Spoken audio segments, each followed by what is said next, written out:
You are listening to the world's finest podcast.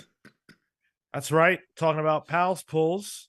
We've got a full house tonight to talk comics. I'm talking Kale. What's up? Hot dogs. Marco. ¿Qué lo que? Tyler. I don't have my glasses on today. I'm going to be the odd man out. And I'm Sean. We've got five of the biggest releases today to talk to you all about. We've got World's Finest. This is World's Finest 20, The Return to Kingdom Come. Of course, I was joking when I said we were the World's Finest podcast, you know. Well, House Pulls, the main show is obviously the World's Finest. Right. Of course. The world's greatest comic book.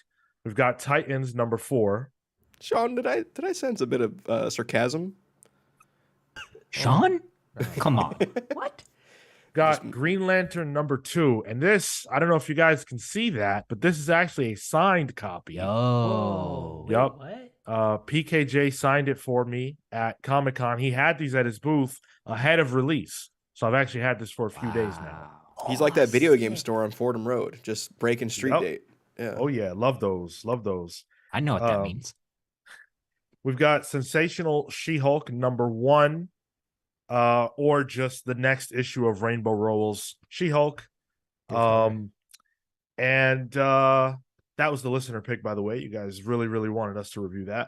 And last but not least, Beneath the Trees Where Nobody Sees, number 1. And I got that one early because of the IDW stuff that they had at the ICV2 thing. So Yep. Oh, that's what you showed me. Your little yeah, the little tote bag. Yeah. Very cool. Welcome if you're watching us live, if you are here with us as we get into this week's books. Thank you for joining. Let's talk World's Finest. Well, excuse me, let me do it right. Batman, Superman, World's Finest, number 20, Return to Kingdom Come. Oh. In the dawn of DC. Yes. Right. Although this is technically not branded as such. Oh, shit. Interestingly, yeah. Yeah. Well, it doesn't take place, now. Continuity. So You're right. Well, it is in continuity, but it's like in the past. Yeah. This is by Mark Waid with art by Dan Mora. I'm shocked that Dan Mora is still on this book, but Holding strong. yeah. Hey man, happy to see the art, frankly. Of course. Yeah. It's a treat. Tamara Bonvillain on one. colors and Steve Wands on letters. Now I haven't been keeping up too much with World's Finest. I dropped off at some point. But they're teased and they do a good job of telling us what we missed in the book as it relates to the relevant, material for the Return to Kingdom Come. Magog, or the person that would become him, Superman encountered. And then he was gone. And Superman and Batman venture off to try to find him. And they do. And he's not happy. Now, I love Kingdom Come. I'm sure you guys do too, right? Did you guys do a book club on that? Yeah. You did? Yes. Okay. Yes, we did. That's right. Yeah. And so I like the idea that they're going back to it. How did you guys feel about this Return to Kingdom Come? I love the world, so I think it's a good idea. I like the setting. I like the characters. I think there was a moment in this issue where they look out and see all the graves, and I'm like, that's right. Like this is a place of consequence as well, which I appreciate because it is in its own sort of bubble. Yeah. Or at the very least in its own, earth. So I appreciate that about the book and the concept. So yeah, I'm happy that they're kind of floating through universes, and this is the one they've landed on. I like that it's Mark Waid doing it, especially. Yeah. I think if it were another writer or a writer, especially that was sort of on a lesser tier than Mark Waid, I think I would have more of a problem with it. Going back to the universe, I'm not thrilled about, but given that it's Mark Waid, yeah, I'm I'm down. Yeah, when I saw it announced, I felt it was a little gimmicky. Yeah. Like, all right, that was great for what it was, and Alex Ross, like, can you really do that? Can he bark up that tree again? And then I saw literally the first page with Dan Moore, even before we get to the Kingdom Come thing, and I'm like, oh no, yeah, we can do whatever Dan Moore wants us to do. I'm cool with that. Yeah. Happy to see his art. Yeah, he's just so damn good. And I keep waiting for like the Dan Mora event, Dan Mora being the artist on an event. And I feel like he's been passed over. But then again, this World's Finest thing has been going on for a couple years now. And so he's been pretty locked in on this, and it's tremendous. Visual feast. Yeah. Well, and he is doing Shazam. But then I think he doesn't he do some indie stuff too? When Grant Morrison decides to do a Klaus issue, Yeah. that's the only time. Yeah. Yeah, I'm not sure of any indie stuff that he's currently doing. It was with Kieran Gillen. The King Arthur book. Oh yeah, that one's done. Yeah. Once in Future. That was Dan Moore. Yeah. You're right. Okay. Yeah. that My finished my around point last year. being, dude works. Yeah. This dude was doing at least Once in Future and World's Finest were coming out at the same time. Yeah. Nuts. Unheard of.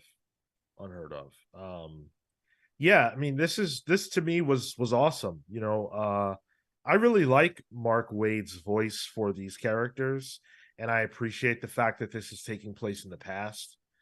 Something about it being separate from the current DC stuff feels good to me. What does that say about go ahead. What does that say about the current DC stuff? Well, That. Yeah, so but that being said, in this issue, there's really not a lot to talk about, I feel like. The Return to Kingdom Come aspect of it is definitely, we get there by the end, but this is really an introduction to the idea and these heroes taking this perilous journey. I actually really liked the sequence of them jumping onto the treadmill Cosmic and then treadmill. and then ending up incorporeal in this Kingdom Come world. That was really smart, I thought. Really good sequence. It didn't feel like an unnecessary beat, because that's what I thought. And like once they jumped, I'm like, oh wait, why do we have that moment? It's like, no, it's like so you can come in to appreciate the world again. Yeah. Just through these POV characters. I think it also establishes stakes, both that we already know are going to happen, but also for Superman and Batman. Sure. Are you guys surprised that there hasn't been a Kingdom Come 2? C.W. Gordon Yeah. mentioned that. Yeah, that's something of mine. Are you kidding me? Are you thinking that maybe there was, Kale? I have to look something up. I think there was rumors about it for a while. Well, Magog's been in the universe every once in a while. He popped up in this in the Superman Wonder Woman book right after during New 52 a few years back. That character has been used a couple of times since then. Yeah, and I know Mark Waid was kind of blackmailed from DC for a good while. So this, even touching Kingdom Come with Mark Waid, is kind of nuts in the year 2023. Like, I'm still not over the fact that Mark Waid's back at DC. So The Kingdom is a story arc consisting of a 2-issue self-titled limited series and multiple one-shots done by Mark Waid, Ariel Olivetti, and Mark Zek. It is a sequel and a prequel. Oh. I don't remember that. It was done in '98. I can't imagine it knocked it out of the park the same way Kingdom Come did. So yeah, so we don't know about it. So yeah, I like this. I like this. It's a cool start to an arc. Yeah. Yeah. I think my struggle is that, and this is what this it's like a double-edged sword with books like this, is that I don't think that any of this is gonna be like it's gonna matter. And I don't know how much I care about going back to Kingdom Come now that we're there. Now that I actually read it, it's like, wow, okay, that was fine. But I don't know if I'm that connected to seeing the outcome. I was a little in the same boat as you when World's Finest first started. I was like, all right, cool, Dan Mora, Mark Waid, Batman, Superman. There's 4 things I like. But it's in the past. I'm like, all right, so what does it matter?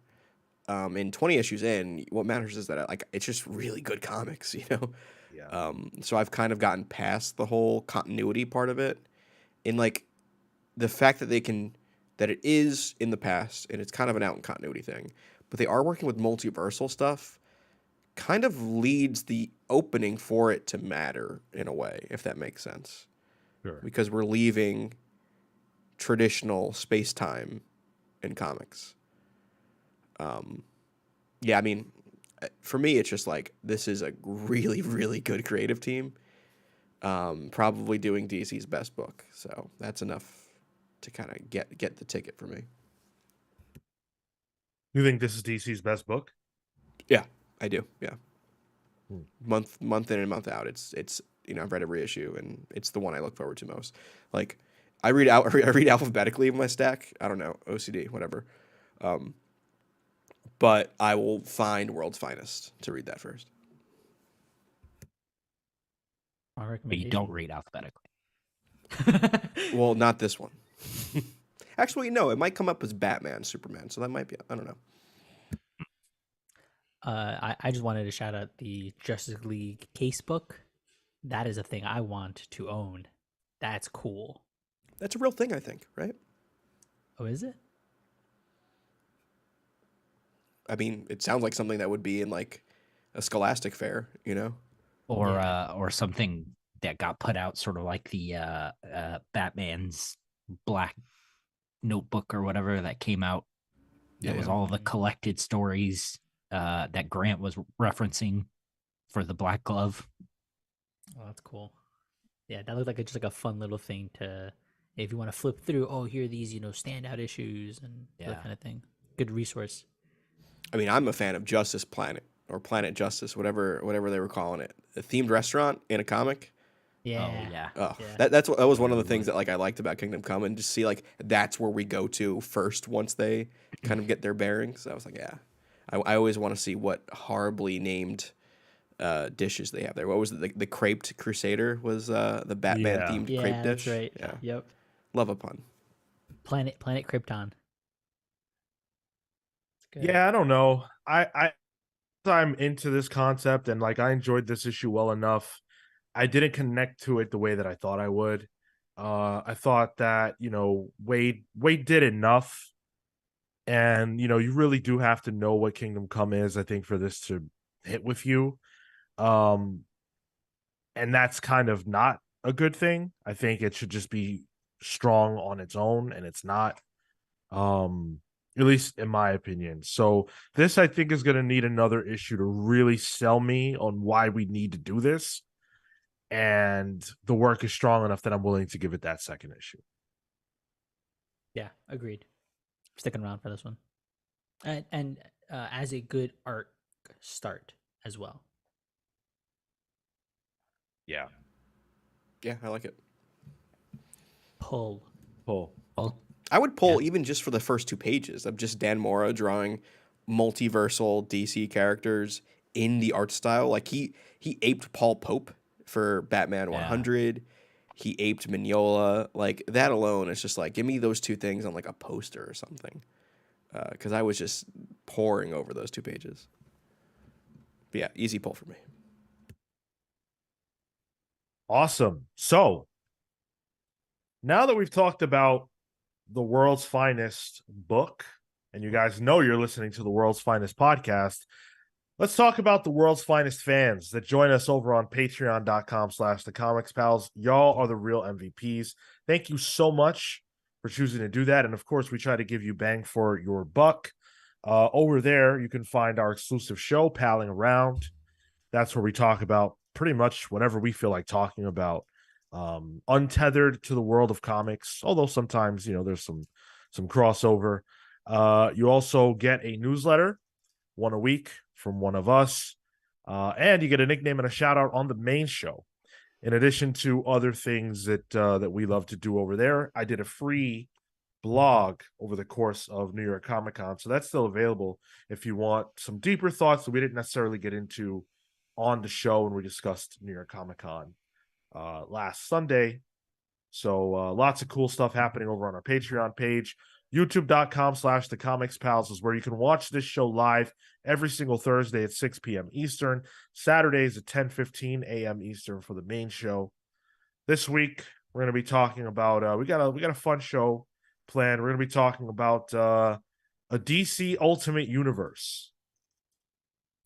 That's a major rumor that's been going around that might just be true. We're going to talk about what that might look like and who might be involved. I'll throw out a name. Scott Snyder. Oh, Greg Capullo. Throw out another one. I can't. Shit. I just don't. I don't want to know what an Ultimate Universe, Ultimate DC Universe looks like for the Wonder Twins. I mean, if the Marvel one has any indication, I don't know. Hey, I got that reference. Oh. Good for you, Marco. Yeah, I He's was actually learning. kinda We're proud learning of them that. good. Yeah. All right. My brain be growing. Nice to know that's what sticks with you. Huh?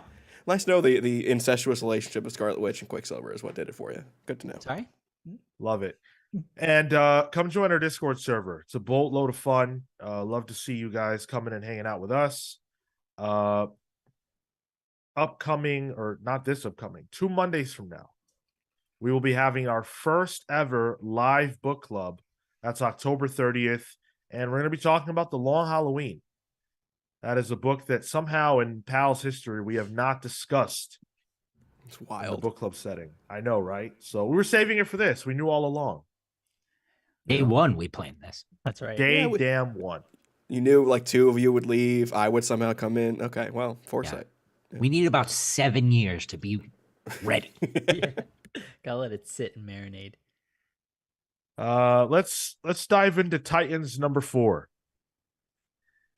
This is by Tom Taylor, art by Nicholas Scott, colors by Annette Kwok, and letters by Les Abbott. Now, if you look at the cover, we've got Beast Boy chilling with animals, which is nice, and Amanda Waller, the specter of Amanda Waller, looming over him. And it says on the title, "Enter Amanda Waller." So, anyone care to tell me what it is that Amanda Waller did in this comic book? Same thing I'm doing right now. Sat on a chair and looked at some screens. Go ahead, Marco. She popped up for 1 page, and she said words. Yeah. Oh, the Right. doctor. Is that, from the BBC? They've already done the reveal of Dr. Hate, though. Like, we saw that in the last issue, didn't we? So, or was that, like, we saw, like, Dr. Hate being revealed. So, like, and then it goes, like, I don't know. Guys, this is such a boring comic. I'm sorry. Bro, DC is failing the Titans. It feels Straight almost up. purposeful. Like it is. Like at one point, Beast Boy's like, you know what? We're just too inactive. And I'm like, hell yeah, Beast Boy. All right, let's do something. And he's like, I want to do a reforestation effort. I'm like, I don't want to read that. And in the middle of that, they go, he and Raven go stop a mugging. And it's just like, Yeah. That was egregious, I thought. It feels like they're so overqualified. Like, you know, when you I don't know if you work with somebody who's just like, oh, they're really good at their job, but they're not doing the thing that they might or should be doing. It's just like, oh, they're kind of like, they're phoning it in. Yeah, I work IT. That's all of them. Yeah. But that's what it felt like. It's like, they're stopping a mugging? Bro, they're adults. Like, what's going on here? Like, what is this kitty shit? And then And then the other moment for me was when uh Cyborg is just holding on to the big crusher like it's nothing, having a casual conversation with Donna Troy and with Starfire being like, "Oh, you know what? Hey, hold this real quick. I'll be right back. I got a thing to do." Like none of this felt like it was of importance to them. That was disappointing. Zero stakes in this whole Yeah. thing. This is remarkable to me. I am absolutely flabbergasted that this is the premier superhero team at DC, and they are in Borneo, stopping deforestation. Like, listen, that's all great and important, but the characters themselves are not taking it seriously. They know that this is small potatoes. I know it's small potatoes. Why are we not past this? We already had an issue of this. Why are we back to this? That's so crazy to me. Literally in Borneo too. Yeah. Like they're putting the boar in Borneo at this point. Like this is just there's nothing happening here. I will say some of the Nascenti art, or that's not Nascenti. It's This is Nicholas Scott. Nicholas Scott. There's the end. Was a little more energetic. I feel this issue because we actually got a little bit of action, but even that, it's just stiff. I can't get past Beast Boy's face. This looks weird to me. But they're back to the scene of the crime. They're back to the scene of the crime. You go back to Borneo? We can't, like, I wanted to love this series so much. I really did. I came into the first issue review very hot, and I've praised it. I can't believe that this is what we're doing, and I'm out. I'm sorry. I can't. The creative team is so good too. Yeah. Like on paper, this should be a really good book. And like part of me is like maybe they're kind of hobbled because they have this Beast War event coming, and maybe that's where it starts happening. But what are we, 4 issues in? Yep. Well, the worst part, I think, is that this is actually a good Teen Titans book. What do you mean? This is what the old Wolfman and Perez Titans books were. Mm. And it was good because it was about relationships, and it was about, the way they talk to each other, and it was about, the Titans working within the world and meaning something, and trying to live up to something. It doesn't feel. Sorry, go ahead. But this doesn't feel like that. It shouldn't feel like that. This shouldn't be a book about relationships. This should be a book about the Titans kicking the shit out of Apocalypse. Or the planet. Marco, there's the New Gods thing. Never mind. That's Darkseid's house. Yeah, I couldn't agree with you more. There's good character work here, I think, and there were sequences that I enjoyed. Like I really liked the scene with Wally and his wife, and how she's really encouraging him to listen to them. They're trying to save his life. They're including her and the family in the process of knowing what's going on with him, which is not how superheroes typically do things. So It's like those small things that in my mind that you pepper in, that you go, okay, those are the differences between the Titans and other teams. But it feels like these first 4 issues have been dedicated to doing only that, and they're showing the most boring aspects of the Titans. That just doesn't really strike true to me. And then you've got this alien subplot, this Stranger Things creature subplot that this is moving at a snail's pace. I don't think 4 issues in they get to do this. I'm sorry. And I think the cast almost feels too big for the story. Like the amount of people, like Starfire does nothing, Cyborg does nothing. For the guy writing Nightwing, Dick Grayson doesn't really do anything in this. Yeah, it's like half the team is just irrelevant. They're tools. It's like Starfire makes blast, Cyborg has a boom tube. That's his character at this point. Yeah, man, I don't know. That's a bummer. That feels like the most Justice League-like about that Cyborg about this book. as somebody who my familiarity with Titans began with this, and the only other thing I've read is the Judas contract. This is why would I continue to buy this? Like, no, this cannot be the replacement of the League. Beast World has to breathe life into this series, and then they really need to get into some Amanda Waller stuff big time. Because right now, from my perspective, there's no reason to buy this, and I can't. It's great creators, just not working story wise. I genuinely cannot imagine what Beast World is going to inject into this. And my worry is that you're going to introduce Amanda Waller, but it's still going to be low stakes. It's still going to be, the Titans are still going to manage to phone it in. And if they lose to Amanda Waller, that's going to be like if they have trouble beating her, that's it just feels like they're continuing to depower them. They're not as strong as I would have thought the Titans to be, and that's a big frustration on my end.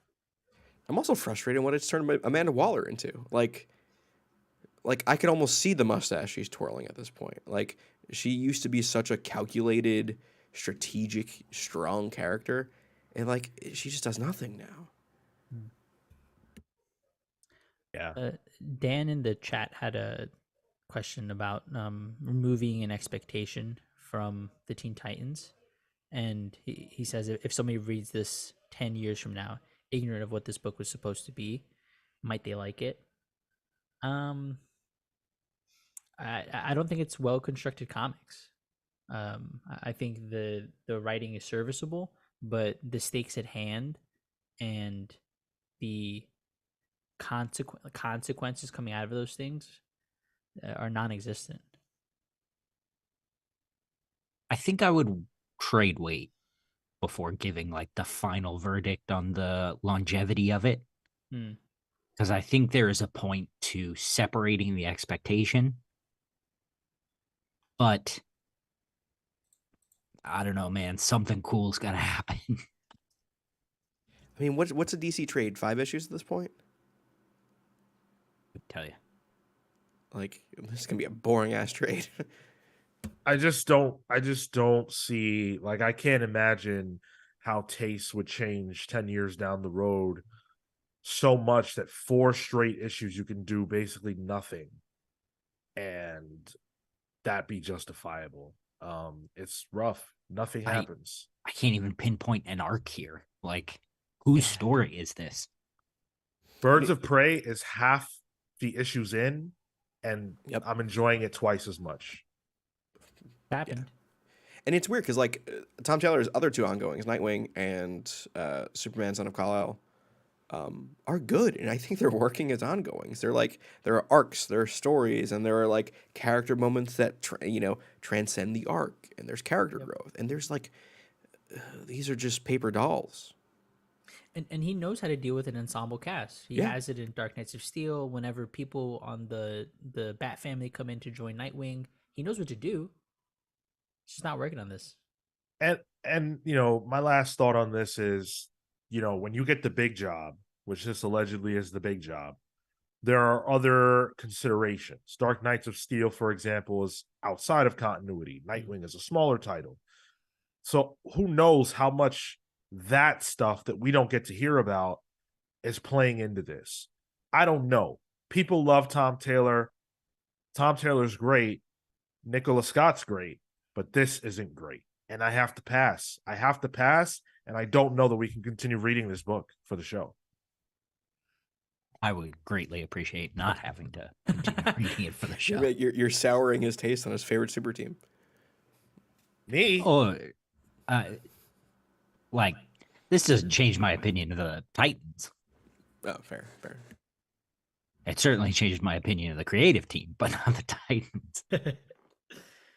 Manny says, "How's it putting up against Avengers?" Honestly, you remember how at the end of World War Hulk, Sentry and Hulk knocked each other unconscious, and it was a stalemate. That's this. Both books are in my opinion, abominable, and neither one is better than the other. I'll say I've enjoyed more issues of Titans, but comparing issue 4 to issue 4, no difference. Rough. Yeah.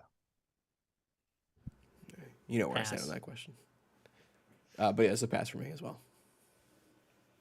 Yeah, hard pass. Let's hit that like button.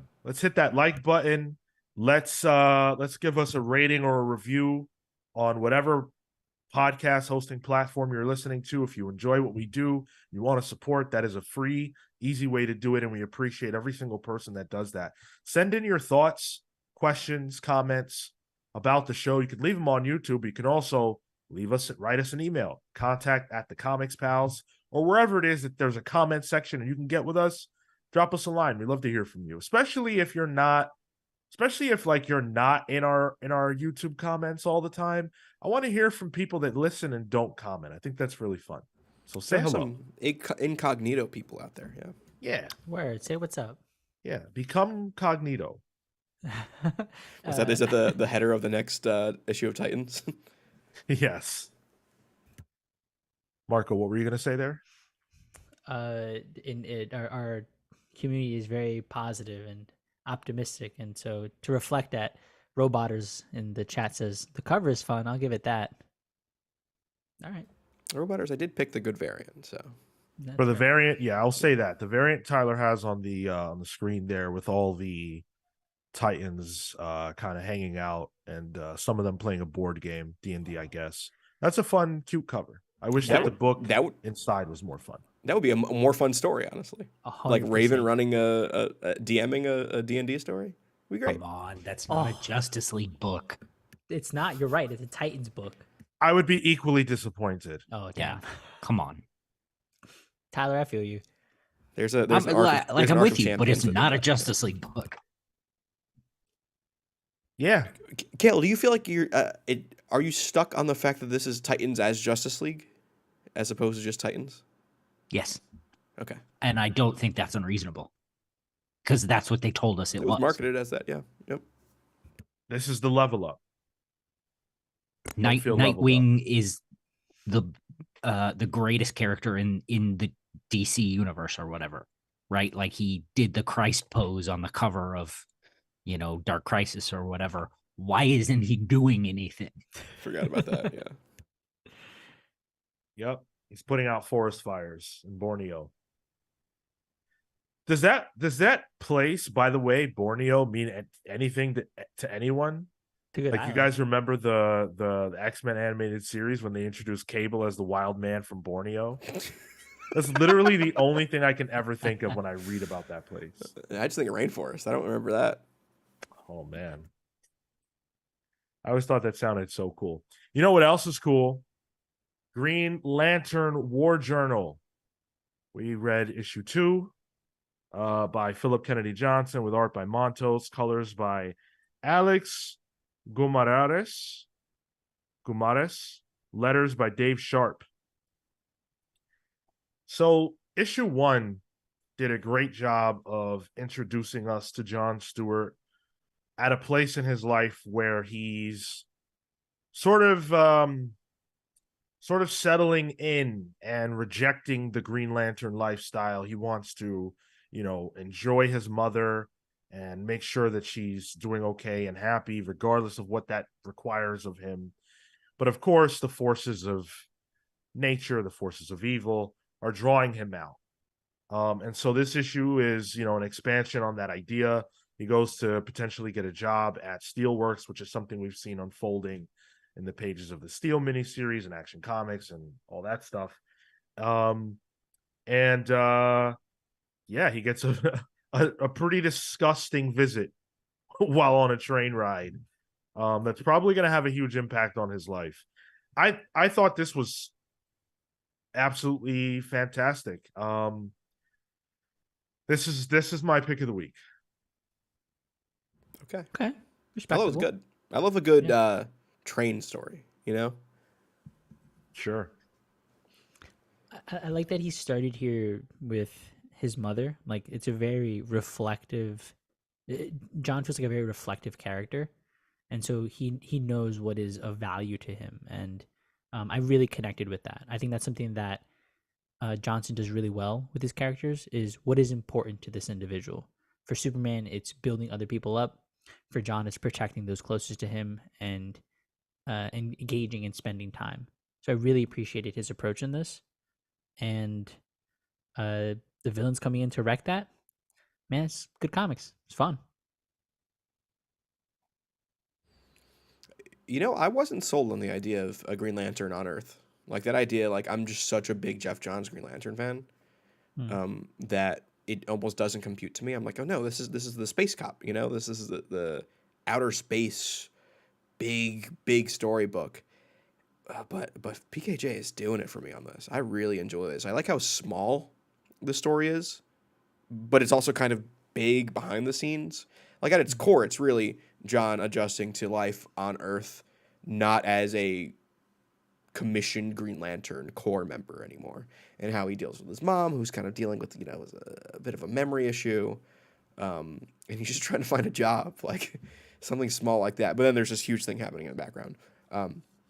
PKJ really juggles that well. You know, think of Warworld, how like the core of Warworld was really Superman and those kids. Meanwhile, Warworld is happening in the background. So I think this book really shows Philip Kennedy Johnson's strengths, and it's damn good looking too. Yeah, this is the kind of comic that I think Jon Stewart has long needed, because this is a character that a lot of people love and have affection for, yet when it comes time to get him in the comics, it can be difficult. And then when we do get him, it's like not that interested in diving deep into who he is and, telling stories that create the stickiness that make fans of characters.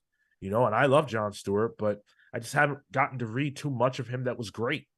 So I'm happy that Philip Kennedy Johnson is, taking his Midas touch, because that's really what he's got, and bringing it to this character that desperately needs it. He's unabashedly powerful, and I really appreciate that. I appreciate a character who says, you know what, I got the sauce, and I'm cool with that, and he is the perfect Green Lantern. That's something that Philip Kennedy Johnson said in our interview that I completely agree with, in the sense that, if you're gonna carve a person out of stone that would be a Green Lantern, Jon Stewart is that person. And setting him up with, a big, huge, scary villain to fight, I think that's huge. And now the infection is inside of him, and that's going to be a big test. I love it. The last good Jon Stewart story, I feel like, is Tomasi's Green Lantern Corps. And even then, that was a Green Lantern Corps book. So, like, I don't remember reading just, like, a good Jon Stewart comic. Can I just stop things real quick to respond to Christian Harriet that says, I listen to this podcast on Spotify religiously, and catching a live one is wild fun. Hey, thank you so much for joining us live. That's really cool. We appreciate that. You're exactly the kind of listener that I just asked for, so it's crazy that you're here. Love it. Thank you so much. Hope you're having fun. Just sheer willpower, just summon that. Jeez, you're Jon Stewarting right now. I love that. I love that callback. Yeah, like I said, this is the pick of the week. The story's phenomenal, and then the icing on the cake is that the art's also really great. Toes, haven't heard of him, but gonna check him out. I think it was at New York Comic Con, it was Ghost Machine panel, where Jeff Johns mentioned how Brad Anderson would not give the secrets on how the glow effect works for Geiger. I don't know how. Who's the colorist in this, Sean? I don't have it up right now. Alex Guimarães. Yeah. How they're pulling off that like purpley glow effect too? It's scary looking. It's just this weird thing that this does. It doesn't compute that it's on a 2-dimensional plane. But the art isn't, it doesn't feel three-dimensional. It still feels like kind of a flat book in terms of the art, but like the coloring just adds depth to it. That's pretty wild. Well, he even has flares that he uses pretty frequently on like these bright lights that just look like stretches of just swashes of color, which I thought were really really well done. There's a moment when they're entering the steelworks building, and it's super subtle. It's on the second panel, and it's just the light coming through the windows, but then coming through the trees. Like, he takes into consideration the fact that there are multiple mediums that light has to pass through, and paints it as such. Okay, shit. I think we're at the point of digital art and coloring where we're starting to see an evolution of what that can be. Yeah. I think in the last two years or so, that's where I've been really seeing it. It's very good. Full for everybody. Full pull. Yeah. It's full Big pull. old pull. Yeah, that's fun to say. It's almost as fun to say as War World. I hate trying to say that. It's hard.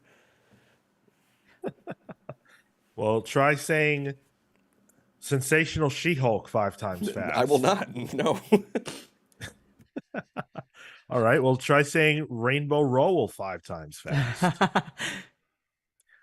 You know what? Rainbow is the writer on this, joined by Andres Genolet on art, with colors by D. Caniff, and letters by Joe Caramagna.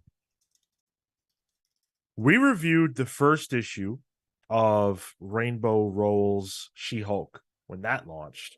And here we are once again reviewing the first issue of Rainbow Rowell's She-Hulk. Of course, this time it does have that sensational tagline on it. This one did a lot less for me than the first one did.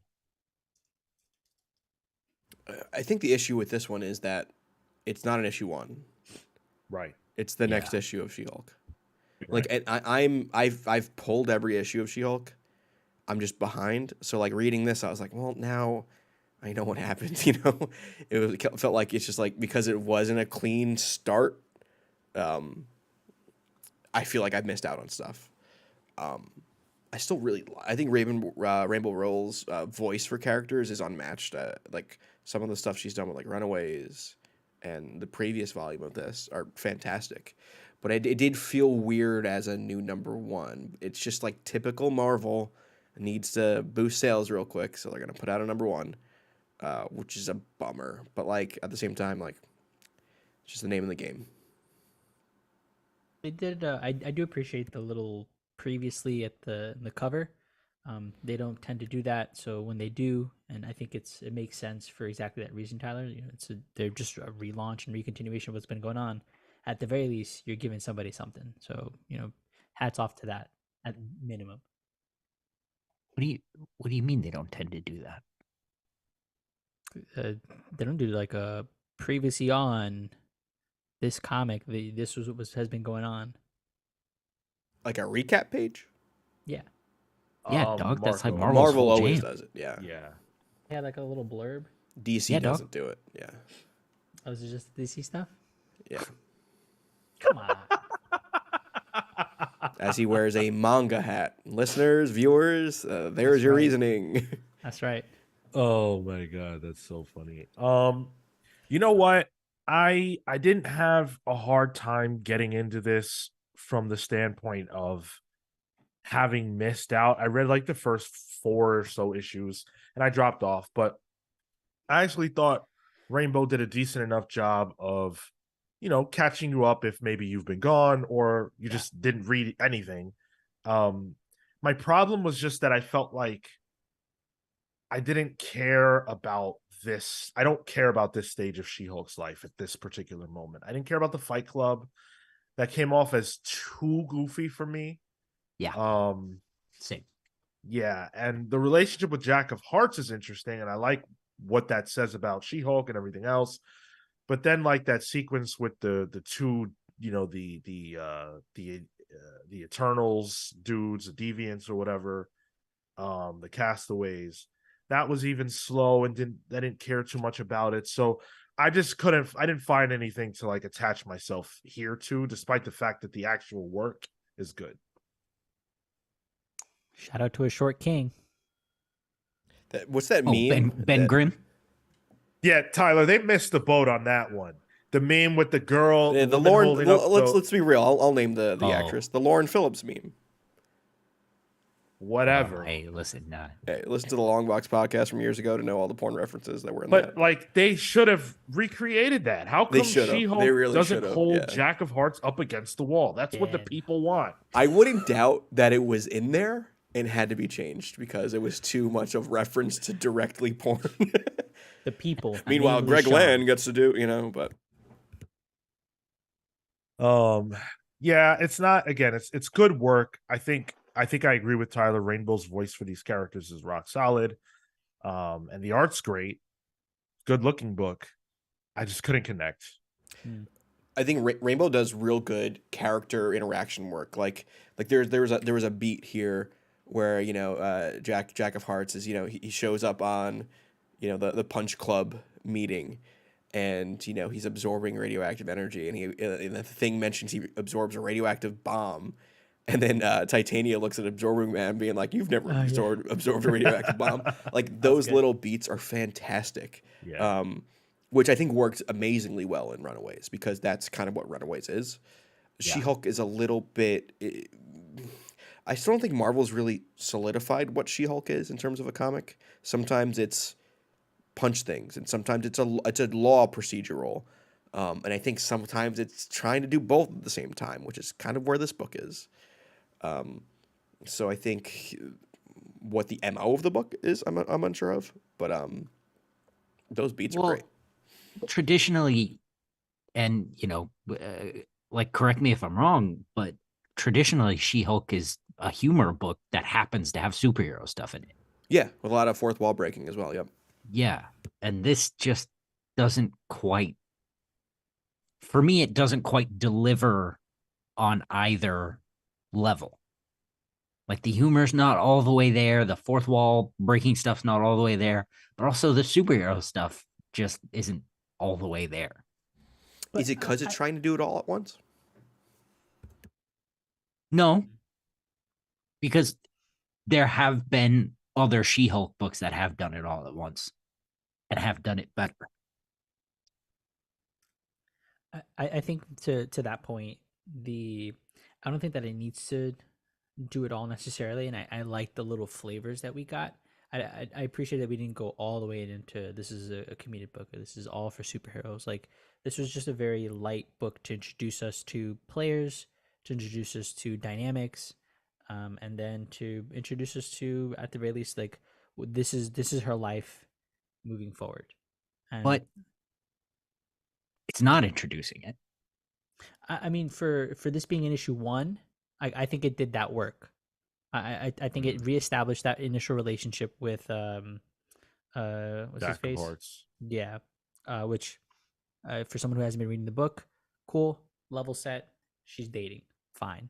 She's in this fight club that she does as a hobby. Okay, fine. Like, it set a base for me to ground myself, and now I can decide, should I go back and catch up, or should I just stick through and see where the rest of this goes? And I do like the added wrinkle that is their relationship, where like he can't be with her physically unless he's doped up on radioactive energy. Because like traditionally She-Hulk, like if she's trying to fuck, she's gonna do it. Like watch the show for Christ's sake. So this kind of adds a little wrinkle there in the most comic booky way possible too. I just don't know why this needs to be an issue 1. I think it's a little weird that it is. And there's nothing here starting. Like everything is a continuation of something else that you probably haven't read. And I just think that's an improper way to start a series. And that's probably not their fault. Clearly Rainbow has a story that she wants to tell, and that's totally valid. But if you're coming with an issue 1, I think you got to do some work to establish a new way forward, or something hot. There's nothing even hot here. Yep. You'd think with a new number 1 there'd be a new status quo, and it seems like the new status quo in this is just a relationship, which should just really be a beat of a bigger status quo. But that's not even new. Sure. And in that yeah. case, like, is this a romance book? Right. Let it be. I think it's a book about She-Hulk's life, and there's nothing wrong with that inherently. It's just that to me, there was nothing so interesting or exciting here that I need to read this. And in an industry that's struggling with sales, I don't know how this book justifies the space on the shelf for me right now. I almost wish this was marketed as like Marvel's slice of life book, because like the manga readers, they're always asking for slice of life. They love slice of life. Yeah, dude, right there. Got the hat. But maybe market it that way, and maybe you can steal some manga readers. You know, like. But I don't. Marvel marketing is just non-existent. Is that fair? I mean, this is marketing. We're talking about an issue Yeah, one. we're doing their marketing. Yeah. No. I mean, we're talking about an issue one, right? That really is just only exists for marketing reasons. We would not be talking about issue one. We'd be talking about issue 20 or however high it got. Yep. This issue only exists for marketing reasons, and that is the worst reason to do a new number one. The short-term sales are the priority. Yeah. It's that that image of SpongeBob opening up All Reliable. You know, it's just like that's all they go for. Yeah. Right. Yep. Also, C.W. Gordon points out, oh yeah, the Hulk showed up. Word. Okay. Okay, right. The Hulk shows up. Why wasn't that page 3? Why are we dealing? Because I got 3 pages of them making out. Okay, but page right, 4. So then page 4. That's the interesting thing. Lead with that. Besides the making out part. Well, I think to Tyler's point, a slice of life like this, that's the fun part. That to me feels like the hook is I'm walking alongside her as she operates in her day to day. That to me is the fun part. So then why is the Hulk here? I don't know, but that's why it's at the last page. I think that makes sense. That's a hook for that's a completely Kale's different point. audience. If what you enjoyed most about this book is the romance aspect, and you want a slice of life, then what do you care about the Hulk being in the book? But if you came to this because you want to see, She-Hulk kick butt and you want to see, big superhero stuff, then the Hulk should be more prominently featured, because then you're going to go, okay, cool. She-Hulk and Hulk are going to be together. Now at the end of the book, what's the real hook? What's the thing to get me to come back for the next issue? I'm not coming back. Especially when the Hulk is doing incredible stuff, so to speak, in his title.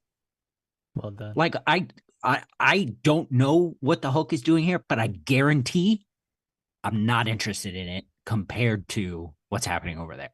Right. Marowak Oscuro brings up the fact that Chip Zdarsky's Daredevil did exactly the same thing, where it essentially rebooted itself with the exact same creative team. And I think that's true. But in that case, it was hot. It's a hot issue 1. It's a good book. And again, this is just Zdarsky wouldn't have done that. Like, this is just Marvel's marketing. Right. Like, it's not if this was issue 22 of She-Hulk, right, by the same creative team, right, cool, good stuff. Yep. But it can't be judged like that because it's not that. It's $5, by the way. This is a $5 comic. Could have gotten a foot long with that. In this economy?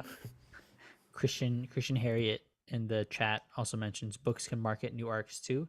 And I agree. I think they should, new arc starting, and that's usually on the retailer side. Typically is the responsibility of the retailer side, but I think should be on the publisher end.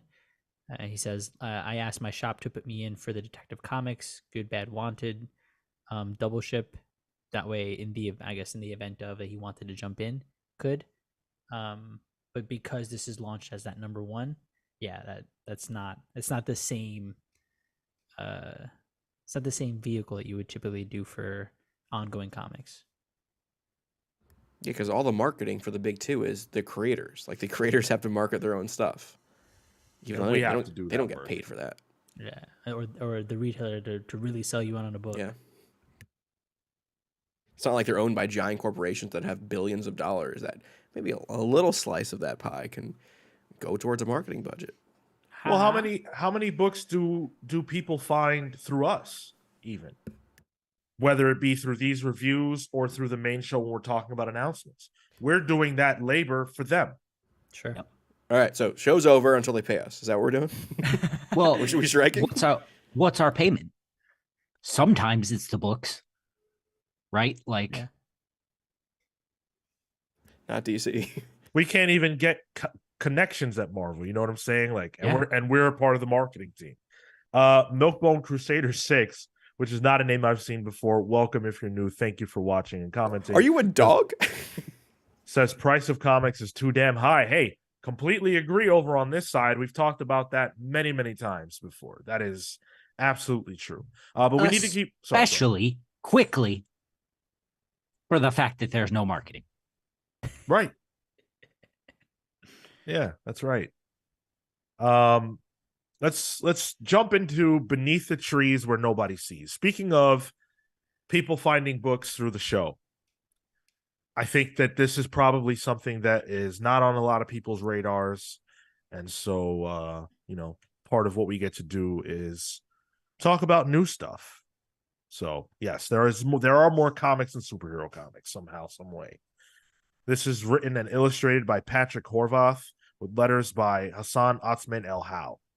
And this is an IDW book, by the way. So, rare around these parts. Simple premise.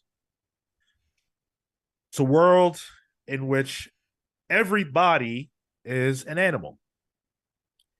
And it's, cute, cuddly animals of all kinds, living in this little town. It's very, very cute and idyllic, almost like it makes me think about like Winnie the Pooh, or it makes me think about Animal Crossing. It's the Wonderful World of Richard Scarry is what it is. I don't know what that is, but okay. Oh, okay. This. Okay, there you go. Except that the cute, cuddly little bear lady that we follow throughout this book is actually a stone cold Dexter-esque killer. Yeah, so good. Once she says play, there was a moment specifically that says I only play in the city. I was like, hold on a second. Whoa. What are we doing? Where are we going? Holy shit. And that was an entire like just visceral reaction through that book of the week, man. That was it. Who was the clown murder serial killer? Gacy. Gacy, John Gacy. Yeah, that was a clear Gacy. That's what Gacy did. He would only go into the city to pick up people. Yeah. To do that. So yeah, I kind of had the same feeling as you. I'm like, oh no. This is my pick of the week, easily. Yep. I have never had my stomach churn from a comic before. And I didn't pull the page for when it happens, but it's you read it and you'll know. Yeah, that was. I was literally just grossed out, and I loved it. It was great. So good. This is a phenomenal comic book. Just top to bottom, this is really great. Kale has a differing opinion. Forget me. Go for it. Yeah, go for it. I just listen. I was really into Dexter, and this book is Dexter episode 1, like almost like page by page, scene by scene. Like it feels like it's ripped straight out of it. And I like the world. I like, the art is incredible. But I mean, even like the monologue for me is it's Dexter. What do you call it? His dark passenger? Is that what it was? Yeah. That's right. I just I had a hard time getting into it. Can you just enjoy a comic? Jesus Christ. No, he can dislike. He can dislike. With the crap we read this week. Oh yeah, that's Just right. kidding. What was your pick of the week? I didn't have one. What? Come on, dude. Green I guess Lantern? it would be World's Finest. Green Lantern was fine. It was the second issue. What's wrong with that? I didn't do anything. Oh. But that's not to say I didn't like it, but it wasn't pick of the week material. This dude doesn't have that post Comic Con high. Is what the issue is. I just look like I really like what Horvath is trying to do here. I hope an issue 2 will be more interesting to me. But again, like it's gonna be this bear trying to cover up for another serial killer who does it bad, which is all Dexter was about. I do like the added twist that it's a woman and not a man, because statistically speaking, most serial killers are men. So I'm wondering if they'll play into that, or is that just to do it? But like some of the scenes, like that scene of the dinner scene right after the murder is just uncomfortable. Yeah. It's just like smash cuts to pouring wine. It's like after they were just pouring something else. I agree with you, Kale. It is very cookie cutter. In terms of like the Dexter model, I don't disagree at all. But I think the cartooning and the character work of all these side people is enough to get me invested in, like, all right, something's going on. Like the goat guy, I knew he wasn't gonna be an issue 2, like from the beat. But yeah, also, why are there actual animals too? Were you confused about that? I thought that was interesting. Yeah. There's like some sort of duality on that end that I couldn't figure it out. Is this a Mickey Mouse owning Pluto situation? Like, I never understood that. Yeah. Yeah.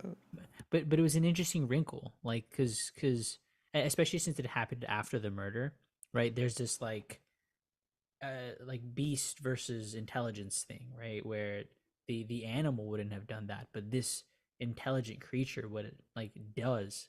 I'm like, oh, that's a really good juxtaposition. I thought that was a great moment.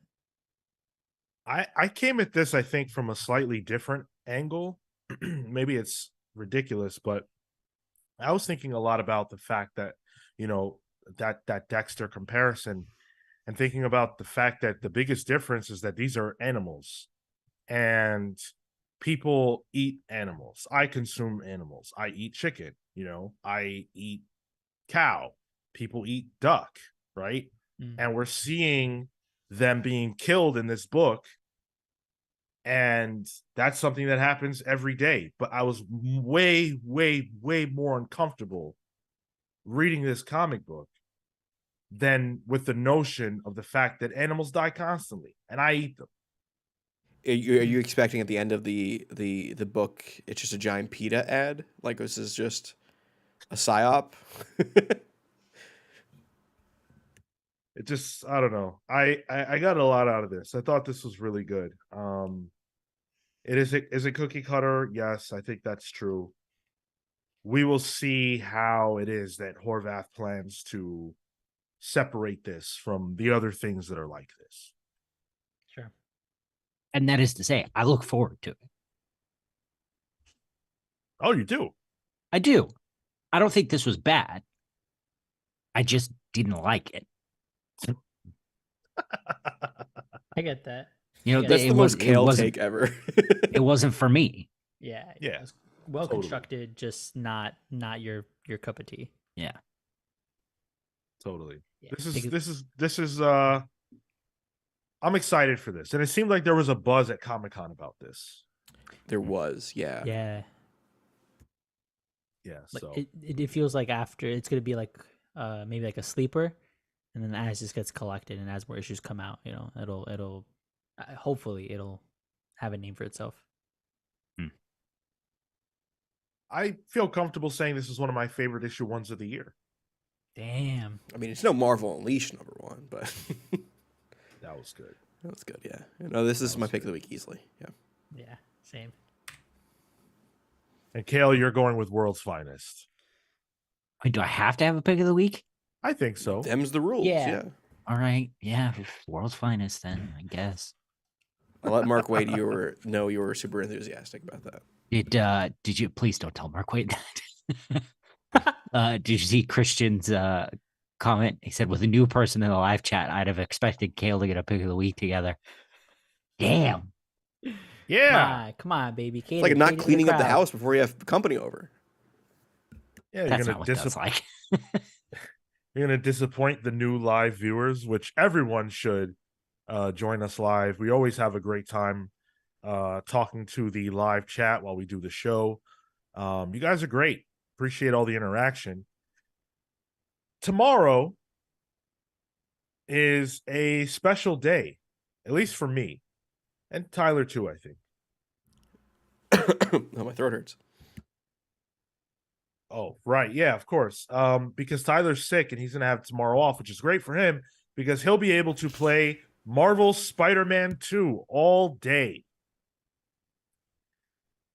We're both super excited. I have decided at this point, like a couple of weeks ago, like I'm done watching new footage. I don't want to see any more trailers, giving away too much. I already saw, like, once I knew, all right, it's Venom and it's Craven.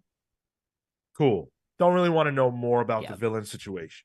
I already got spoiled on one villain that is in the game that I wish I didn't know about. But I only got spoiled once. So other than that, I'm going in blind and I'm super hyped. Dude, anyone else getting this game? Yeah, get off the internet. I've already been spoiled on 2 other things. So Ooh. Yeah, I like. You ever have somebody like put a tweet like with a spoiler image, and like it's the one you got to like click to reveal? I can't help but just click those. I know I don't want to click it, but it's got a button, so I spoiled something for myself. Oh, I see. You can't help yourself. I can't help myself. Go ahead, Gil. No, I'm poor. So I don't own a PlayStation. All right. Well, that's okay because the topic of conversation isn't necessarily this new game, although I think Tyler and I will probably do something related to it down the road. I think so. This weekend's a little busy for me, but I plan on mainlining this as soon as I get the chance to. Yeah. So, but I wanted to talk about, I think it opens up the conversation to talk about comic book based video games, which have become like, I got into that before I really even got into like even knowing about comic book characters necessarily. Like my relationship between comic book characters and games is like 1-to-1. You know, X-Men video game, Batman video game, like going back to the Sega. That was how I got introduced to superheroes. I feel like that in the shows more than anything. Did you guys play those old games on like Super Nintendo and Sega? There was the one that I played most was Marvel vs. Capcom. That was a big deal for me. You know, that's where I was like, oh, I don't know who Cable was, you know, but he was in that game. You know, Shuma Gorath. Who the hell is Shuma Gorath? But like, I thought that was a Capcom character for probably a decade, like or more.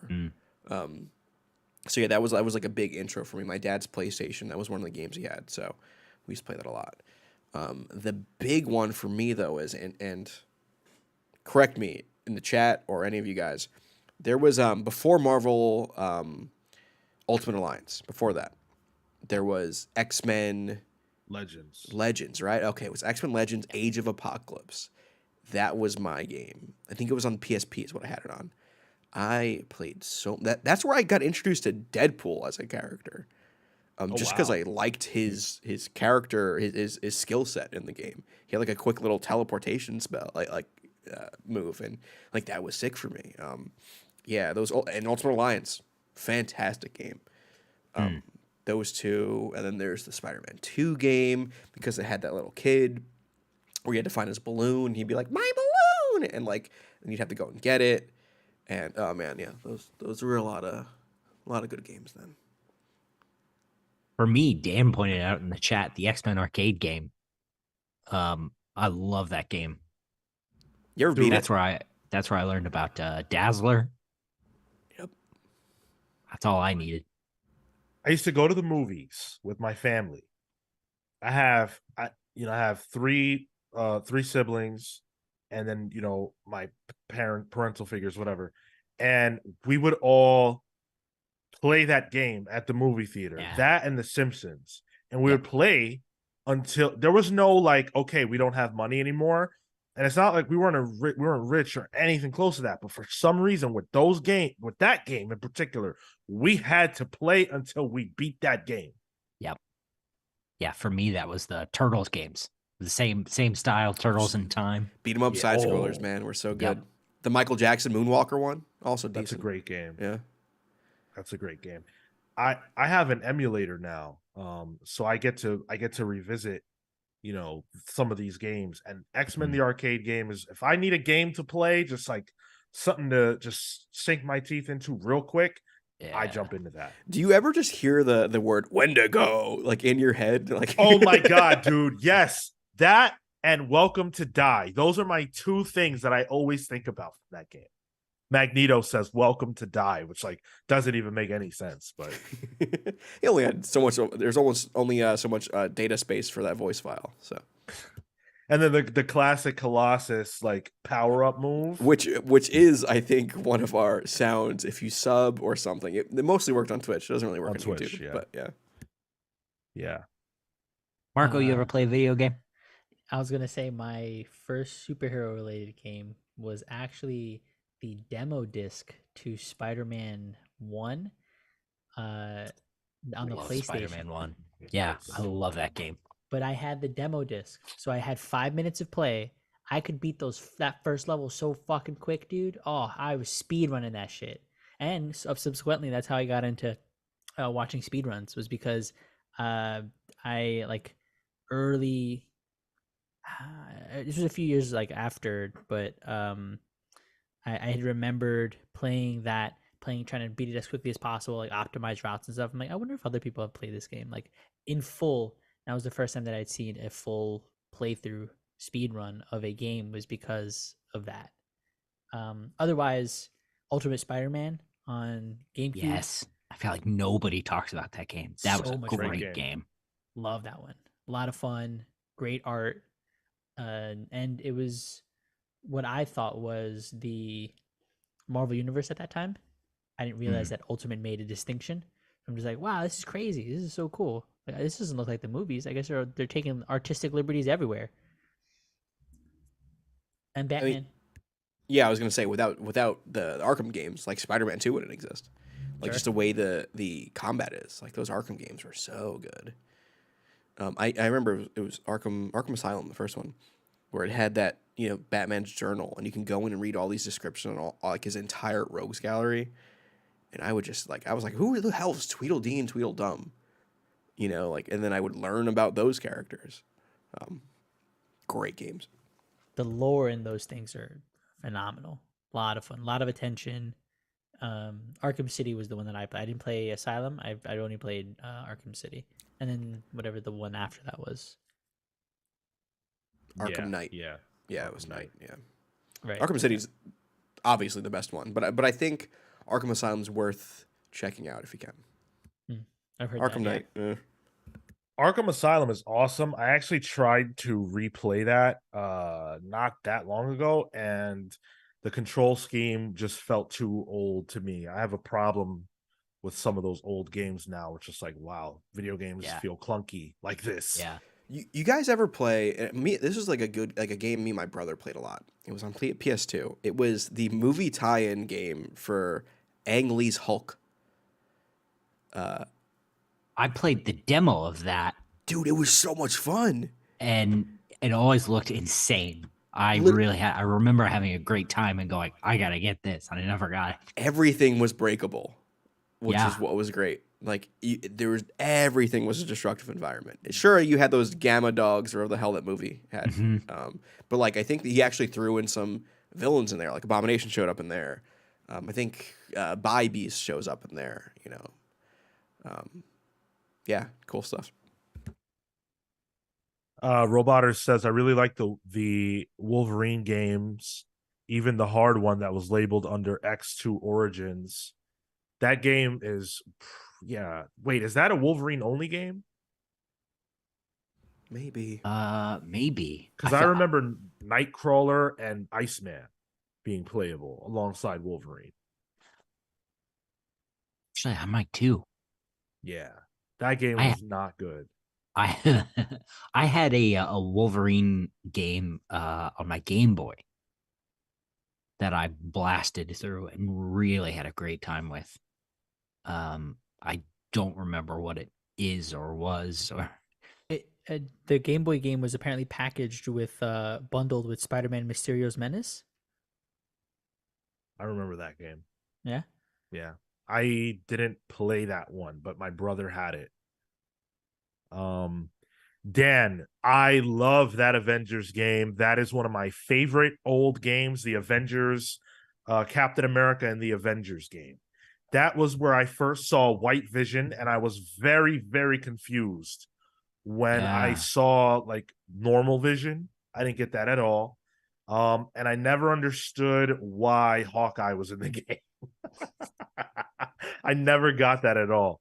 But I love that game. I love when like Wonder Man comes and all he does, like he could obviously really be a big help, but all he does is throw you a transportation device that you can get in to fly if you're playing a character that can't fly. And Cap's like, "Thank you, Wonder Man," and he did absolutely nothing. And also fuck the Red Skull in that game. Very hard final boss. Not a superhero game, but had a superhero character in it. Tony Hawk Pro Skater 2. If you 100% in that game, you can unlock Spider-Man, and that blew my mind as a kid. Sick.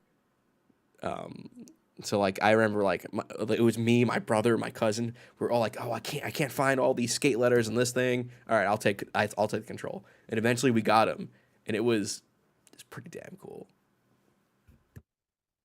I probably did. I mean, I was obsessed with those games, so I probably unlocked them. I don't remember. I think Wolverine was in one of them. Shrek was in one of them. Wreck. Yeah, Shrek was like a secret unlockable. Yeah. I played the Shrek game. Bro, there was a moment in time where this country was obsessed with Shrek. Bro, I still live there, brother. In the swamp. And you know what's so weird about you saying that is I went to Universal Studios, as you guys know, and like no real Shrek presence. Dude, they got rid of the one Shrek ride. It's gone. They're making a DreamWorks section right now. All right, this is not that show, but he'll be back. There was a Wolverine game that I played for the Genesis.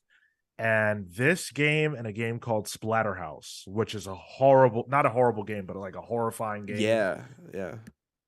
This Wolverine game is so disturbing because it presents it all. It's not like it doesn't present as like a cool comic book based, action beat 'em up game. It's like a very serious game where you're playing as Wolverine. You have to rescue this little girl, and Albert, the Wolverine clone, is in that game, and he scared the shit out of me.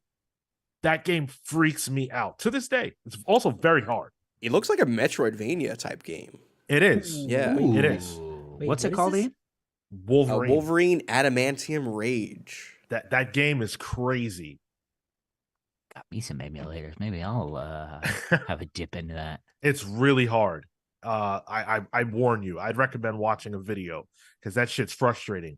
I've been playing that game for over almost 30 years, and I still have not beaten it. Oh no, thank you. Developed by Teeny Weeny Games and published by Acclaim Entertainment. Is it like janky, No, Sean? no, it's just brutal. Oh, really? Okay. Yeah. Damn. The first level, like, if you could beat that first level, record it and show me. I want to see you do that. The other one that I just remembered is Turok, the dinosaur game. I guess that's a super. Is that a comic book? Yeah. Technically, yeah. Yeah. Was it a comic book first? Yeah. Yeah. In the 50s. Yep. Wow. It's like the same era as like Flash Gordon and stuff. Yeah. So that was stuff that I was really big into because I fucking love dinosaurs, and so I had gotten that because I'm just like, oh, it's a shooter, but it's also on the GameCube. It's teen, so I can get it. So I'm like, Ma, buy it for me. And a lot of fun. My dad was super into that. We had it for the 64. Oh, okay, nice. And yeah, we had a lot of fun. The other game I can't have this conversation without shouting out because of how important this game is to me is the X-Men game for the Sega. I think it also came out for the SNES. Yep. Where you can play as Wolverine, you can play as Gambit, Nightcrawler, and Cyclops. That game has I've probably spent the equivalent of like a month playing that game, maybe more. I used to play that shit non-stop. Was that Battle for the Atom? Is that what the name of it was? No. Battle for the Atom was That's the an fighter, X-Men I think. fighting game. Yeah. Yeah. This was just a side scroller, and I was so upset. Even as a kid, just to show you how much I love this character, I was upset that the only way you could use Jean Grey was if you fell off the map. She would appear and she would psychically place you back on the stage at the cost of some health.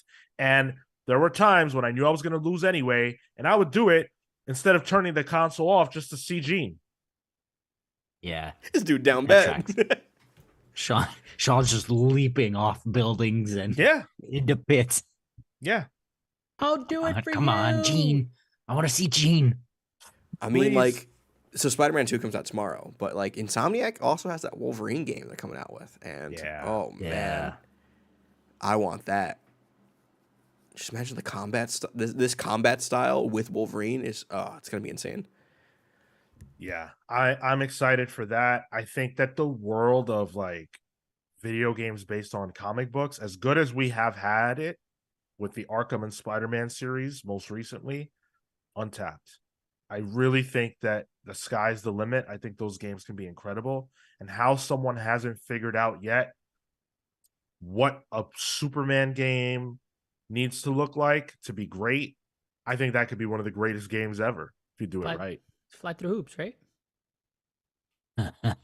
Legitimately the worst game ever that I have Ever. played. Huh? Superman, right? Superman. We're talking about the same character, right? N64 Superman garbage. Yeah. Worst game on the planet. Yeah. Comic book related game on the planet. No. I know what I said. Dude, I genuinely can't think of a game I've played that's worse. Honest. It's a The Blizzard badass Superman game. Yeah, that was the biggest Blizzard L they ever took. Well, not quite. But. Jose in the chat points out Shattered Dimensions, Spider-Man Shattered Dimensions. Never played that. I really love that honestly. game. Yeah, It was never played great. that one. It used the multiversal Spider-Man concept and had all of the animated series Spider-Man actors. So you had Neil Patrick Harris, you had Josh Keaton, I think, and then the guy that did the 90s animated series was Miguel O'Hara, I think. Oh, Then, I see. And then there was another one that was Ultimate Spider-Man, who was the symbiote Spider-Man. Tremendous game. Sick. I played that with my friend. I was helping my friend with that game, but I never actually owned it myself. But I enjoyed what I played. Yeah. And that was in that era where it was like after Spider-Man 2, where the bar was so high and it just felt like they could not get back to that place. Yeah. I guess I played that one around the same time as Star Wars Force Unleashed. I think they came around right around the same time. Sounds right.